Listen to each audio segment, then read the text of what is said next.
خبرهای تاجیکستان و جهان رو در برنامه اخباری آزادی من شعله گلخوجه تقدیم میکنم. سلام بینندگان عزیز. امروز 23 ینور در برنامه این گزارش ها رو داریم.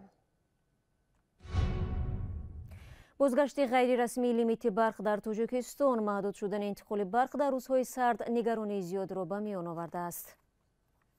انگیش نداره، خوش هیزم نداره، خوش ناخونه همینو در عذاب بیفته.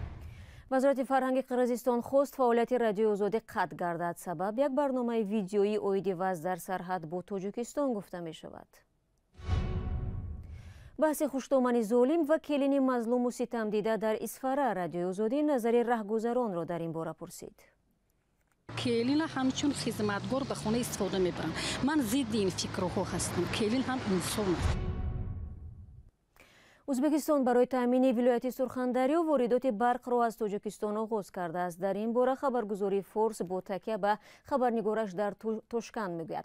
مقامات تاجیکستان در این باره چیزی رسما نگفته است، اما انتقال برق به ازبکستان در روزهای آغاز می شود که در داخل تاجیکستان شکایت از کمبود برق زیاد است. ساکنان میگویند 3 روز اخیر انتقال برق شبانه قطع می شود و آنها را در وضع مشکل گذاشته است. مولا رجب و براد یوسفی همین موضوع را پیگیری کردند. محله تردی اوی ناحیه رودکی در 7 کیلومتری دوشنبه به گفته ساکنانش 3 روز است که شبانه چند ساعت برق خاموش می شود.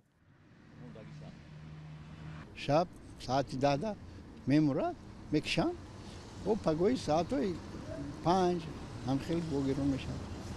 زنگ میزنه میگن که خیلی اولش شدگی این شدگی و شدگی خیلی چی بهونه میشه.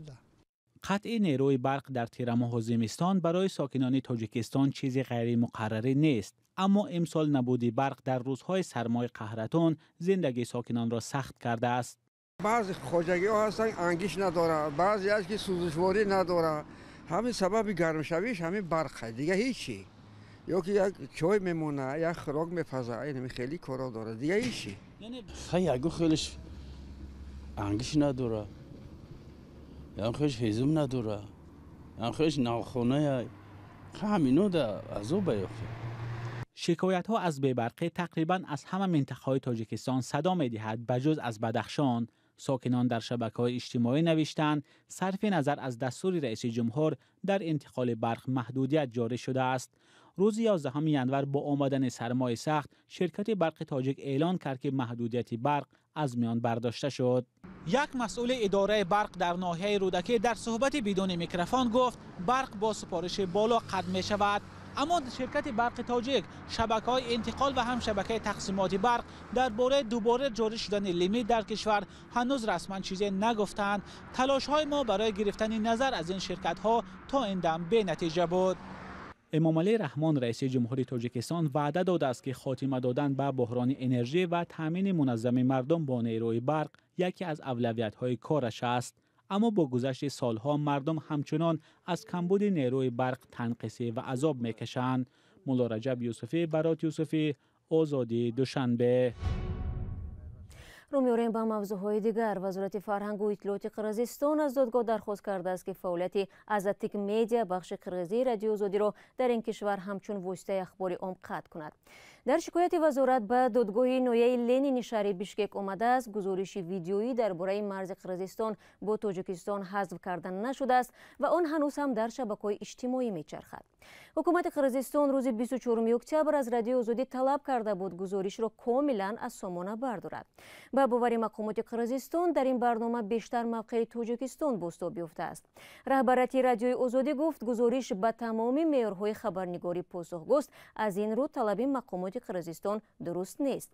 بخش قرقیزی رادیو آزادی از رسانه‌های معتبر در قرقیزستان به حساب می رود و ماه‌های اخیر زیر فشار سخت مقامات آن کشور مانده است. دوستانی حربی کلوب در رابطه با مرگ سرباز لطفالله دولت محمد به ضد یک افسر قسمی حربی 0307 واقع در ناحیه همدانی پرونده جنایتی باز کرده است. مایور مرادف به بی‌مسئولیتی در اجرای وظیفه ابدار می شود. بر اساس این اتهام ممکن است افسر را تا 2 سال از آزادی محروم کنند. همکارم میرزونبی خالقزاد این حادثه را پیگیری کرد و در استودیو با ماست. درود بر شما. بگویید پرونده بر ضد افسر نیروهای مرزبانی به کدام دلیل ها باز شده است؟ بله شهلا در دادستانی حربی منطقه کولو به ما گفتند که تحقیق واقعیت دوام دارد و گمان اساسی این است که افسر این قسم حربی یعنی فرمانده ها به احوال و وضع صحتی سرباز دقت ندادند. این بی‌توجهی سبب مرگ سرباز گشته است. لطفالله دولت محمد 26 ساله بود و از دهه شاهبیکه ناحیه واسه تیر ماه سال گذشته به خدمت حربی دعوت شده بود. نزدیکانش میگن و یگان بیماری نداشت، ولی وقتی جسدش را آوردند گفتند از التهاب شش ففتیده است. این است. سوال اساسی این است که آیا تحقیق برای معین کردن سبب‌های مرگ سرباز است یا فقط عملکرد فرمانده در رابطه با این حادثه؟ ببینید تا جایی که معلوم شده است تفتیشات سبب‌های مرگ سرباز به نتیجه‌های تشخیص طبی و سودی تکیه می‌کند. بنا به اطلاع پیشکی مقامات لطفالله دولت محمد با حرارتی بلند از ناحیه 5 محل خدمتش به فرخار آوردند. در اینجا 2 روز تبابت گرفته است، ولی سپس او را از نو به قسم حربی مرزبانی این دفعه در ناحیه فرخار بردند. از بس که حالش بدتر شدن میگیرد صبح روز دیگر او را به بیمارخانه مرکزی ناحیه فرخار میرسانند و در همین جا میفافتد. تشخیص طبی سعودی رسما التهاب شش یا پنومونیا را سبب مرگ قید کرده است. پرونده جنایی مناسبت یا بی‌پروایی افسران نسبت به سلامتی سرباز در مرکز دقت قرار داده است. این است مسئله. بله، آیا نزدیکان سرباز فافتیده به فرضیه مقامات چی نظر دارند و درباره مرگ این عزیزشون چی میگویند؟ نظر آنها در مورد پرونده روشن نیست، ولی پیشتر گفته بودند که در جسد لطفالله دولت محمد یگان نشانه زوراوری یا شکنجه وجود نداشته است. علی احمد بردیف برادر لطفالله پیشتر روز 12 ینور به رادیو آزادی گفته بود که برادرش هیچ بیماری نداشت و در عرفه سال نو برای یک رخصتی کوتاه به خانه آمده بود. باری آخر سرباز با نزدیکانش روز 25 دکبر تلفنی گفتگو داشته است، ولی امکان دارد در جریان تفتیش سمتگیری پرونده تغییر یابد، هرچند معلوم است که پرونده ضد معیار مرادف در رابطه با مرگ سرباز تأثیر معینی به مناسبت فرماندهان با فرزندان مردم خواهد داشت. بنابر آمار رسمی در 3 سال گذشته زیاده از 100 سرباز نیروهای مسلح تاجیکستان اکثرا در حالتهای خیلی مرموز به هلاکت رسیدند. متاسفانه. تشکر. همکارم میرزونبی خالقزاد درباره مرگ یک پاسبان مرز تاجیکستان صحبت میکرد. کمیته کاربوزنان در تاجیکستان به قضیه پرسر و صدای خوشتومانی که برای بریده نان عروس را استنتاق میکرد روشنی انداخت. مسئولانش گفتند سبب مناسبت ننگین خوشتومن را که نوارش 1 سال پیش ثبت شده است معین کردند، اما از این بیشتر تفصیلات ندادند. واکنش کمیته کاربوزنان به قضیه کیلین خوشتومن در حالی است که بحث‌ها در اطراف آن 1 هفته باز در شبکه‌های اجتماعی میچرخد. سرویناز روح‌الله و امیر ایسویف در دوشنبه از چند راهگذر نظرشان را درباره همین حادثه و عموما مناسبت خوشتومن با کیلین پرسیدند. نباید مادر ظالم شدنش ممکن است، چون که من 3 کلین دارم، کلینم مورد صدای بلندش نشون میدم. اینجا به عیب کلین باید بود، ممکن شاید که عیب کلین هست، اینجا به عیب خوشتومن نباید این خیلی باشه. نیوجل برای یک بردنان و کلینش غم میتونه میزنه خرسک از دو طرف. وظیفه کلین چی است وقتی کلین؟ وظیفه کلین چی است در خونه؟ بعضی هم در همین خیلی عقیده هستن که کلین همچون خدمتگار به خونه استفاده میبرن. من ضد این فکرها هستم. کلین هم انسان است. باید دوست باشن. خوشتومن کلینش همچون دختر فهمد، دختر خوشتومنش همچون مادر باید فهمد. این از تربیت دختر وابسته. فکر شما مثلا برای کلید هر روز یک مقدار معین نان دادن و گفتن که دیگر از این زیاد نخور تا کجا درست است؟ این وحشانیت.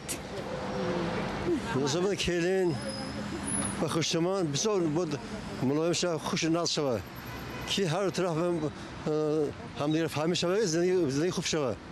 بعد خوشتومن کلین ناز شود اگر و باز به شهوت نظم شد. ممکن است که در اونجا وضعیت اقتصادیشون بزرگ باشد. ممکن است که همه خیل فکرانی همون انسان ها هم خیل باشد، تربیتشون هم خیل باشد. چی میدونم؟ به نظر من همین. این از پسیخولوژی انسان ها وابسته است، وابسته از آنه که مثال و مملکت در چی وضعیت است، در وضعیت های مشکل اقتصادی است، یا که خانواده در چی وضعیت مشکل اقتصادی است. این از این وابسته نیست. این چه خیلی که میگوین صرف جهت‌های پسیکولوژی را در بر دارد.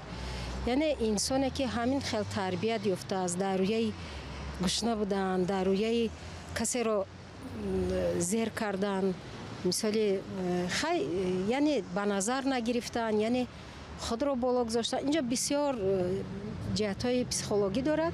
شما باید همین که فرزند خودش نگه بداره، مثلا کلینا، یعنی کلینا هم رنگ مادر شما باید حرمت احترام کنه. همه حادثه ها حساب همین نفهمی میشوه. مثلا همون خشتومن همون مثلا چیکار چخیره که مثلا همین کدوم نفر مونم باشم که مثلا که نخواهیم همین مثلا نون نداد کنش نبود بیچاره خواهد چیکار کنه دیگه. هم زندگی و ایران همین حساب همین خیلی زور میشوه. خیلی با فکر ما خشتومن باید خیلی نکنه. مدام چه فرزند بودی کلون آوریان فرزند باید باشه. موضوع حق و حقوق دختران را ادامه می‌دهیم، اما در پاکستان در یک ناحیه دوردست ولایت سندھ پاکستان که در آن شماری بزرگ دختران از تحصیل محروم میباشد، پوشپا خیترم نام دختر تلاش دارد قلاب را شکسته به آرزوهایش برسد که مرسیتو در همین باره نقل میکند. تحقیقات سازمان‌های محلی ثابت کرده است که از میان 60 مکتب عمومی ناحیه ترپارکر ولایت سندھ پاکستان تنها 7 مؤسسه تعلیم عمومی درهایشان را برای تحصیل دختران باز کردند. من دختران زیادی را دیدم که به آنها گفته شده است با کار خانه و پختن غذا مشغول باشند. آنها نمیتوانند برای عملی شدن آرزوهایشان مبارزه برند.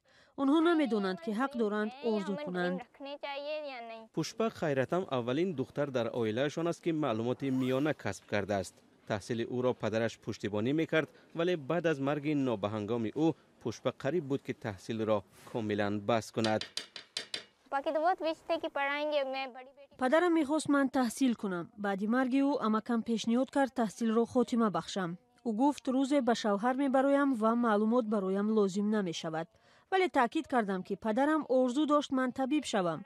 وقتی معلم با اهل عائله‌مان درباره تحصیل با موفقیت من نقل کرد، برادرم اجازه داد که من تحصیل را دوام دهم. هر روز پوشپا 2 کیلومتر را طی نموده در مکتب درس میخواند که هم پسران و هم دختران را قبول دارد. این مکتب در گذشته فقط پسرها را قبول میکرد، ولی سال 2012 معلم محلی سعین سمار دخترش در شانه را به صنف 6 شامل نمود. بعد از مدت در شانه را مار گزید و او وفات کرد. پدر به یاد دخترش تصمیم گرفت که تمام دختران محله را با تحصیل فرا گیرد. امروز در این مکتب 300 پسر و 10 دختر علم می آموزند. ما با والدان خبر میدیم که تمام کمک امکان پذیر را برای تحصیل دخترانشون فراهم میاریم. می توانیم گوییم که تقریباً 30% دختران این مکتب مسافت 20، 30 و حتی 50 کیلومتر را طی کرده به اینجا می آیند. همین طریق پوشپا و دیگر دختران این مکتب امید دارند که تحصیل را تکمیل کرده با کمک و دستگیری عائله‌هایشان صاحب معلومات عالی و کسب و جای کار شایسته خواهند شد. در تاجیکستان کلوبانبورهای یخبسته به محل بازی کودکان تبدیل یافتند و هم به محل مصیبت و فلاکت برای خانواده‌ها. در این باره زرانگیز نوروشا گزارش دارد. بحر تاجیک، آبانباری کلانترین در شمال تاجیکستان، جای استراحت و آبازی هزارها نفر به مکان یخمالک بازی کودکان تبدیل شده است. مقامات میگویند در 15 سال اخیر آبانبار چنین یخبندان نبود. آن را نتیجه سردی 2 هفته اخیر میدانند. زمستان امسال در تاجیکستان غیر معمولی آمد. حرارت یک باره پایین رفت. برف زیاد بارید و آب بعضی رود و کوه‌ها یخ بست. از جمله رود 5 که تاجیکستان و افغانستان را از هم جدا می‌کند. در گوشه‌های کشور ماهی‌های زیاد تلف یافتند. برف زیاد و کوه‌های یخ بسته باعث به شادی کودکان و نورسان هم شد. به مثل این در بحر تاجیک. اما یخمالک بازی در یک آبانبار یخبسته در ولایت ختلان جان 3 کودک را بود. در حصار هم یک نورس جانش را از دست داد. برنامه به پایان رسید، ولی نشر خبرها با عکس و ویدیو هر ساعت در وبسایت azadi.org و در صفحه های رادیو آزادی در فیسبوک و اینستاگرام، توییتر و تیک تاک و تلگرام و ادنکلاسنیکی ادامه دارد. خدا نگهدارتان.